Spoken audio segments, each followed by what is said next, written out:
Match Championship in 32 kilogram. Thank you. เรามาถึงคู่มวยชิงแชมเปี้ยนครับของกิ่งยิมแบงครั้งที่ 2ดูว่าทารกรังวิวครับฉายานี้ไม่ได้มาเพราะโชคช่วยแน่เวคู่นี้นะครับก็เน้นย้ำอีกครั้งหนึ่งนะครับว่าเป็นมวยไทย5 ยกนะครับตามพรบมวยนะครับต่อย2 นาทีพัก2 นาทีนะครับ5 ยกนะครับเรามีการเก็บคะแนนครับเป็นยกนอกเหนือจากต่อยกันไม่ครบกำหนด5 ยกครับชนะน็อกหรือ TKO ดูกันไปท่านผู้ชมครับยกแรกเริ่มแล้วครับโอ้โหคล้องเกาะปิดเทครับศรีสุวรรณ32 กิโลกรัมครับดำเนินรัชกิจฝางเชียงใหม่ดูแล้วเกินกายเสียบซ้ายทักทายเลยครับรัชกิจคู่แรกนะครับมีอยู่3 คู่ครับชิงแชมป์32 และ 62และจะมีคัดในการสืบหาชิงแชมป์กันเหลือเพชรมีราสปอร์ตคนเหนือตัวอีกคู่หนึ่งรวมคนนี้4 คู่ท้ายๆไม่ชมไม่ได้อย่าเพิ่งรีบกลับโอ้โหผู้ชมจิ้มตาออกแข้งซ้ายขวาคืนขอปีผู้ชมอย่าหลับตาดูกันให้จบหากเทศรีสุวรรณบอกไปว่าทารกการวิวแต่ว่าน้ำเงินผมไม่รู้จัก3-2ผมได้ที่2ยิ่งจ่าเรื่องการเจ้าฟ้าเชียงใหม่ตาเร่โกแทนต่างคนต่างเสียต่างคนต่างตีเชียร์ไป5 ยกชิงแชมป์5 ยกใครจะได้การแข่งขันคนต่างโดนต่างคนต่างแพ้ท่านผู้ชมที่เคารพระดับประเทศโอ้โห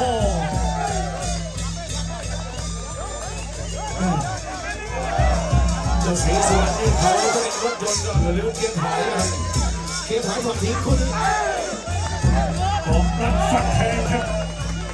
แยกกันปล่อยออกมาในร้านตู้ดีเสียอาชานชี้ขัดเขาอีกทีแยกกระสับตัวทันทีเข้าไปกอบเข้าไปขัดเททันทีโอ้โหศรีสุวรรณทุกสิ่งทุกอย่างก็เชียร์เพื่อดีใจเพิ่งจะต้นเกมนั้นเพิ่งจะยกแรกเท่านั้นอย่าเพิ่งเลี้ยงเข้าไปหน้าตายมวยไทย5 ยกของมาโดนกันได้แต่ว่าใครจะปล่อยของก่อนครับโอ้โหเสียจังหวะทุนเข้ามาหมดยกก่อนหมดยกก่อนหมดยกที่1ครับเวลาเราวันหลายท่านกองเชียร์แล้วก็แฟนมวยทุกท่านอาจจะแปลกใจว่าทำไมถึงหมดยกเร็วจังเลยคือมวยเด็กนะครับที่ทำไม่เกิน50หรือ40 กิโลกรัมเราปฏิบัติตามกฎกติกาของการกีฬาแห่งประเทศไทยก็คือพักนะครับชก2 นาทีแล้วพัก2 นาทีประมาณนี้นะครับที่เป็นประเด็นทางโซเชียลยังไงแล้วเดี๋ยวผมจะลองสอบถามทางเสียโอ๊ตว่าที่บอกว่าเด็กอายุไม่เกิน15จะไม่ให้ชกมวยไทยผมคิดว่าคงจะเป็นไปไม่ได้นะครับผมคนหนึ่งแล้วนะครับจะเป็นนักร้องแก่ๆแต่ว่าผมไม่สนับสนุนคนเรามันจะฝึกมวยเก่งได้เหมือนฝรั่งมาฝึกมาตั้งแต่5 ขวบอย่างเช่นตอนนี้นะครับอีกหน่อยไม่หลงระเริงปฏิบัติตัวดีๆซ้อมอยู่ในระเบียบวินัยวันข้างหน้าพรุ่งนี้แชมเปี้ยน118 ปอนด์หรือว่าศิษย์ในคาถาของอาจารย์บุญแล้วก็เป็นลูกรักของเสียโบ๊ทเจริญสุขบุญนามวยไทยจะป้องกันแชมป์เวทีมวยราชดำเนินเวทีมาตรฐานของไทยของโลกรุ่น118 ปอนด์กับเจ้ากับตันทีมเมื่อก่อนก็ชกอย่างนี้แหละครับตัวเท่านี้แหละลงดอยมายังบัดเครื่องควายนี่มาเพียบเลยชมเลยต่อครับยก2ต่อไปชมยกที่2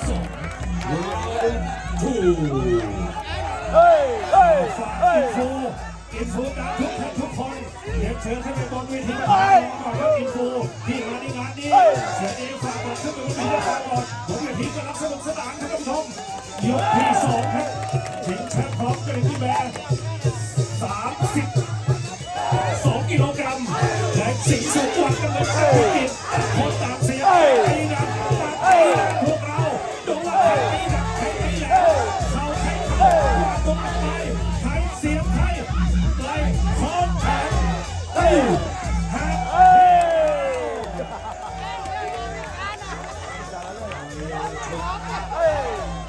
ชิงแชมป์รุ่น32นิ้ววันนี้ครับสีสมุทรชลบุรีกันแล้วรัตกิจสอนยุ่งเลยกันเชิญครับโอ้โหวันนี้อุณหภูมิบนเวทีเดือดเร็วไปแล้วครับ เพิ่งจะเปิดเกมกันดูสิครับยกสองเท่านั้นครับเริ่มจะปล่อยของ ที่ทรงของถือว่าโอ้โหแรกอาวุธยังไม่ทันได้เลยระดับแถวหน้ายังจะสุดถึงกับทันทีเลยโอ้โห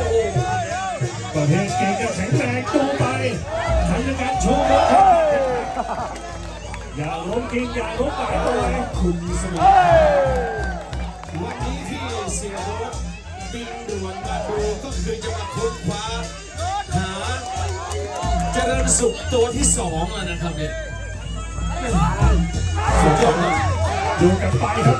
ต้องส่งเสริมสนับสนุนอย่างนี้ครับต้องอายุต่ำกว่า45อย่างพวกเราต้องรวมด้วยช่วยกันขัดขานไว้โอ้โหต้องส่งเสริมครับอย่างนี้คนดีเปรี้ยงเอากำปั้นมาอีกเอาเสียบเพิ่มกดแขนได้กดยกเอา หมดยกที่สองครับ and of round two ladies and gentlemen the championship กีฬาอินสตีฟิลกาเมลิซีสุวรรณชุมชนกีฬาเรดคอร์นนักกีฬาสองยืนกระชัง The second round is amazing บนออกไปวันฝ่ายถูกเขาเตอร์ให้ทางอันชวนเผาอุบายฮิตวิตเตอร์ดีมีทางวันมองเราฝักหมดออกแต่มิวสิกเกอร์สีสุวรรณชุมชนเรื่องนี้แมนเรดคอร์นออนนักกีฬาสองยืนกระชัง Who is new champion in certain round Thank you อินฟูชื่อดังนะครับขอเรียนเชิญบนเวทีหมดทุกคนกันเลยนะครับอินฟูชื่อดัง ขออนุญาตประชาสัมพันธ์นิดหนึ่งนะครับมีแฟนมวยจากลำพูนนะครับตั้งใจมาดูมวยในสัปดาห์ได้ทำกระเป๋าล่วงหายนะครับ ในนั้นก็จะมีเอกสารของทางราชการ แล้วก็มีเงินสดอยู่จำนวนหนึ่งเพราะฉะนั้นใครที่เก็บได้ขอความกรุณานะครับขอความกรุณาด้วยนะครับ โดยเฉพาะเอกสารซึ่งปัจจุบันนี้ค่อนข้างจะทำยากนิดหนึ่งขอความกรุณาส่งคืนที่ผมโดยตรงไม่ได้นะครับที่บนเวทีตรงนี้นะครับมีแฟนมวยจากลำพูนนะครับ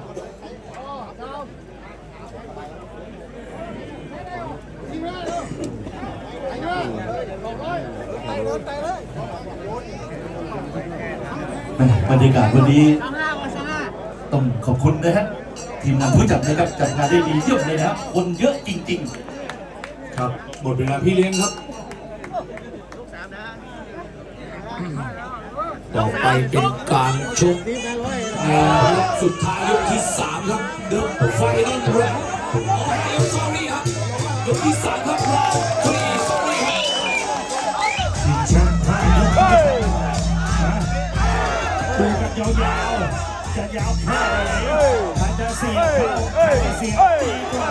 แหลมๆอีกแล้วผู้ชมโอ้โหค่อยๆเล็กค่อยๆจัดเททิ้งลงไปครับเกิดจริงหายจริงหายโตไม่ยอมง่ายๆไม่มีสะดุ้งไม่มีสะเทือนนี่คือระดับประเทศ นี่คือทารกร้อยล้านมวยเด็กคนนี้เป็นมวยเด็กที่เก่งที่สุดในประเทศสยาม นักกีฬาก็งัดทุกสิ่งทุกอย่างมาสู้ครับเอาศอกมาสู้ครับวงในดูว่าจะจบแบบไหนครับ โอ้ย ช่วงกลางยกที่3ครับนักกีฬาเสียเข้าขวาไปให้ดีให้ดีเสียดีลูกในลูกอะไรหน่อย จังหวะจบก็แบบเททิ้งครับลุกเข้ามาเสียบ้านเอา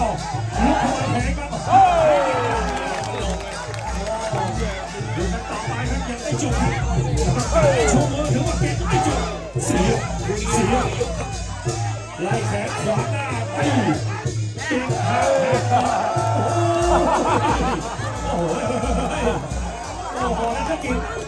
แข็งแรงไว้เอาแข็งแรงไว้ลุกขึ้นมาก่อนแล้วตีสองเมตรเจอสวนเสียบแล้วก็สวนทีบไป มันก็หายลงที่เห็นไม่รู้ว่าสู้รู้ชนะมันรออยู่โอ้โหลูกระดับของสีสวรรณกับกินที่มันจังอย่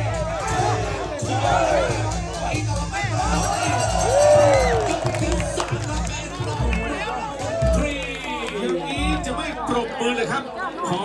เสียงปรบมือดังๆแฟนประมาณ10,000 กว่าคนวันนี้ปรบมืออีกครั้งหนึ่งครับ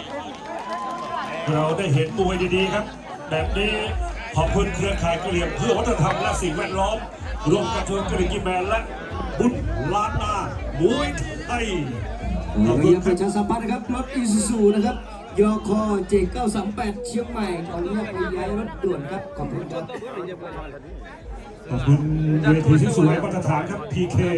Boxing Thailand แสงสีเสียงโอ้โหยิ่งดึกยิ่งกระหึ่มครับ นี่คือดูมวยครับ ไม่ได้มายืนรอรับเบี้ยยังชีพ600 Awe, มวยส so นุก we ye ทุก wo ย no. ก So alu khabar be mo no. Alu khabar be ko ma we ye ko.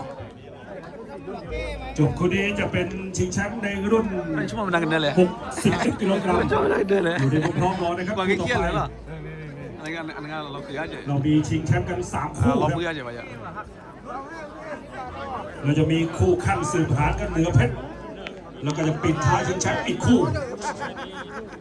เพชรสุรินทร์สอยิงเลยงานช่างครับปะทะเดือดกับชนะชัยสิทธิ์ครูไทยครับ We ko balu we khabar ko bat thoi la ye bueno. ชิงเข็มขัดกรีกีแมนในรุ่นพิกัด 62 กิโลกรัมครับเป็นคู่ปิดท้ายรายการครับ เช็ดพื้นเอาฝากพี่เลี้ยงทั้ง2 มุมผักยกให้น้ำเอาน้ำแข็งเช็ดพื้นให้เรียบร้อยด้วยเอาน้ำแข็งลงด้วยทั้ง2 มุม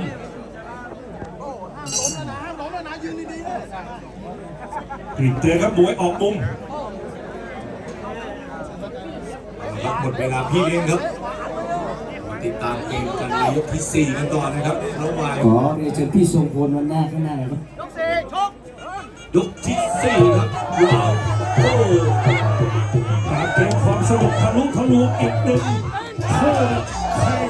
ที่มาปูตามีลบครับมีหน้าขวบตาทำมันตีวันลุกขึ้นมาไวนัฐกิจสอยิ่งเจริญการชาฝากเชียงใหม่เข้าไม่แพ้บ้านเอาศรีสุวรรณหักมาเราจะถึงได้ครับนัฐกิจเราจะถึงได้ก็ยังไม่หักเทอุ้ยหุกซ้ายเอาเสียบเธอนัฐกิจศรีสุวรรณนัฐกิจศรีสุวรรณใช่นัฐกิจ มีเขาแต่ละลูกแต่ละดอกเสียบเข่าเนื้อครับสวยงามจริงๆครับคู่นี้ครับ เสียบมาดีเต็มถังเต็มถังมีสิทธิ์ร่วงไปตั้งนานแล้วครับโอ้โอ้โหดูกันต่อครับท่านผู้ชม สุดยอดผมตอบครับต้องในใจแทนเสียโบ๊ทเลยว่าเข้าตาแน่นอน เกมช่วงปลายยกที่ 4จะเป็นอย่างไรได้ที่ไป ตีได้ตี เจ้าเสียบขวาเสียบไทยเข้าขวา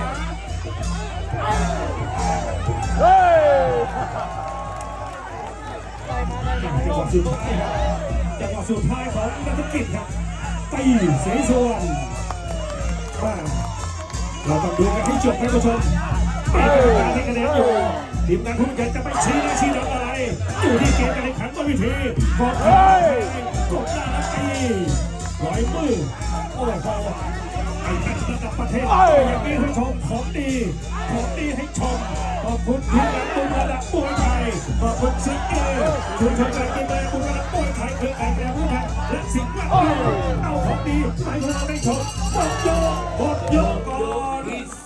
4 ครับเอ็นออฟราวโฟร์สมัยสีสุวรรณบุญรอดนองมวยไทยยิมและนักกิจสอยิงเจริญการช่างนี่ครับวันเราไฟ We will see who is the new champion Thank you ขอเรียนเชิญพี่ทรงพลกับอาจารย์ชิที่เวทีมวยเวทีคอนเสิร์ตนะครับเวลานี้ครับพี่ทรงพลกับอาจารย์ชิ เราให้คะแนนจากกรรมการทุกยกนะครับ ครับหลังจากจบการพูดนี้ Ni we de we wili no. Mati ka kita duk lo. Ni ไปนะครับ awe balu khabar ke mo no. องค์การบริหารส่วนจังหวัดแม่ฮ่องสอนครับขึ้นคาดเข็มขัดให้กับแชมป์คนใหม่นะครับ ก็ได้นำเรียนแจ้งให้ท่านได้รับทราบล่วงหน้านะครับ สิ่งสำคัญต้องขอบคุณน้ำใจอันงดงามของเสียโบ๊ท อา นะ จาร ค ย์ รับ ชิพี่ทรงพลอีกครั้งหนึงครับพี่เอบอกว่าให้มาที่นี่หน่อยครับ คุณณัฐเดช วชิรรัตนวงศ์ผู้บริหารค่ายมวยเพชรยินดีอะคาเดมี่และโปรโมเตอร์ศึกเพชรยินดีขอบคุณจริงๆ ขอบคุณแทนพี่น้องชาวกะเหรี่ยงขอบคุณพี่น้องชาวไทย ขอบคุณแทนพี่น้องชาวจังหวัดเชียงใหม่ ที่ส่งเสริมให้เด็กดอยเด็กบ้านนอก เป็นแชมป์เปี้ยนรุ่นรุ่น118 ปอนด์ทีมาตรฐานราชดำเนิน เกิดไปแล้วเกิดไปแล้ว ท่านในทุนนะครับ เดี๋ยวท่านคู่ต่อไปนะครับ เดี๋ยวคู่นี้การเรียนเชิญเสียโบ๊ทขึ้นค่ายเข็มขัดครับ ขอบคุณครับ ข้อมูลผิดพลาดนิดหนึ่งขออภัยเสียโบ๊ทด้วยนะครับ เห็นรอยยิ้มของเสียโบ๊ทชมมวย ไม่มีความเครียดไม่ตึง เจ้าหน้าที่คุมชื่อเสียงเวทีคอนเสิร์ตมาที่นี่ด่วนครับ เอาตามเกม เขานัดกันมาทะเลาะกันบนเวทีคู่นี้ไอ้หนูผู้ทอนสู่นครบาล ลูกตีครับ ลูกตีลูกขวางลูกเสียบนี่ท่านผู้ชมครับ ดูแล้วยังไงหักหาเหลี่ยมกินเหลี่ยมกินส่งดูกันต่อไปครับ จะจบยังไงยังมีเวลาที่เหลือใช้เกิดประโยชน์มากที่สุดลูกมวยทรงมวยอาการมวยรวมถึงอาวุธมวยแปะไม้ลงไม้มวยไทยเป็นยังไงครับยอดมวยเด็กไอแอดระดับประเทศครับทีมกำลังจังหวะแข่ง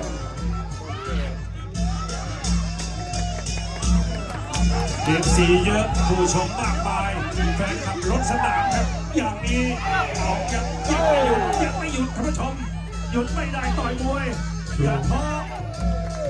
ช่วงปลายยกที่5ครับใครจะได้ครับศรีสุวรรณกับเจ้า นักกิจ นักเก็ตนะครับใครจะเป็นแชมป์ต่อไปครับน่าสนใจครับพี่สมิงขาวครับ 32กิโลกรัมครับของสเกิร์ตกีแมนครั้งนี้ โอ้บิดกันมาคู่ขี้สูสีทั้ง5 ยกเลยครับว่า เดินจิ้มหมัดแล้วครับไปบ้านเอาไป2 เมตรเอานักกิจปิดขอต้นนอกครับทางด้านสามสุวรรณยังมีเวลาครับขับไปดักครับยกสุดท้าย สุดท้ายครับใครจะได้ครับมา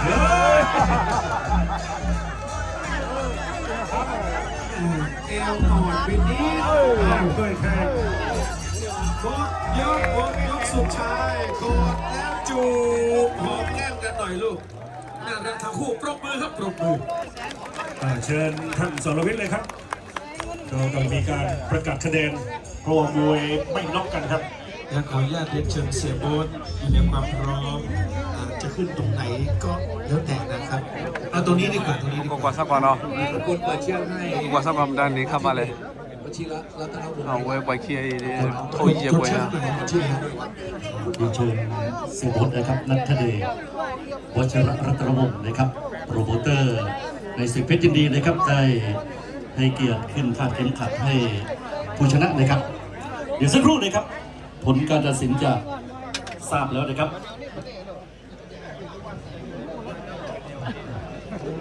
ท่านผู้มีเกียรติที่เคารพนะครับ ผลการให้คะแนนของกรรมการทั้ง3ท่านมีดังต่อไปนี้ครับ กรรมการท่านแรกนะครับ กรรมการอาจารย์ยุทธศักดิ์ชื่นชูภาคนะครับให้นัดชกมุมแดง50 คะแนนและนักชกมุมน้ำเงิน46 คะแนน กรรมการท่านที่2นะครับกรรมการทีพัฒน์ดอนปินให้นักชกมุมแดง50 คะแนนและนักชกมุมน้ำเงิน46 คะแนน กรรมการท่านที่3ท่านสุดท้ายนะครับท่านอาจารย์นพพรอินทรีลอยนะครับให้นักชกมุมแดง50 คะแนนและนักชกมุมน้ำเงิน46 คะแนนขอแสดงความยินดีกับนักชกมุมแดงศรีสุวรรณชุมชนกะเหรี่ยงกีแมพร้อมกันนี้นะครับทางคณะกรรมการจัดการแข่งขันนะครับเรียนเชิญเสียโป๊ตนัทเดชวชิรรัตนวงศ์นะครับโปรโมเตอร์ในศึกเพชรยินดีนะครับให้เกียรติข้า สิวันนี้แหละครับว่าตอนนี้ ถือว่าเป็นแชมป์เส้นแรกนะครับนี่ของ กระเหรี่ยงกิแมแชมเปี้ยนชิพนี่เข็มขัดใหม่ๆเลยนะครับ ในพิกัดน้ำหนัก 32 กิโลกรัมนะครับ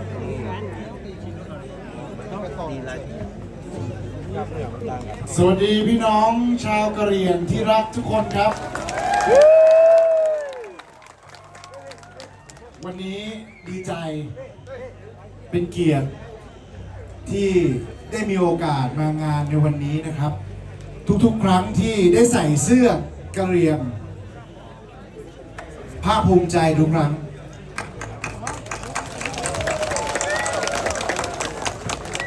รู้สึก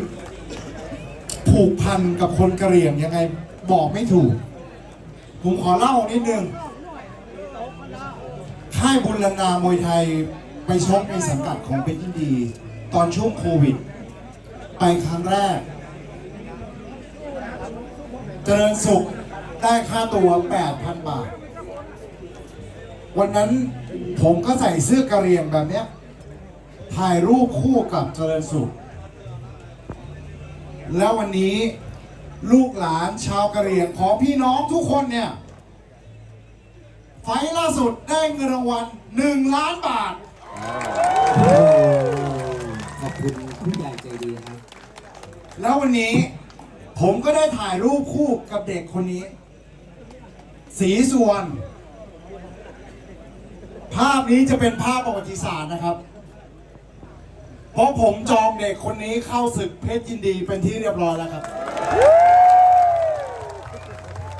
ประกาศในไลฟ์ประกาศให้ทุกคนอัดคลิปไว้เลยศึกไหนห้ามไม่แย่ง เพราะเด็กคนนี้เป็นของเพชรยินดี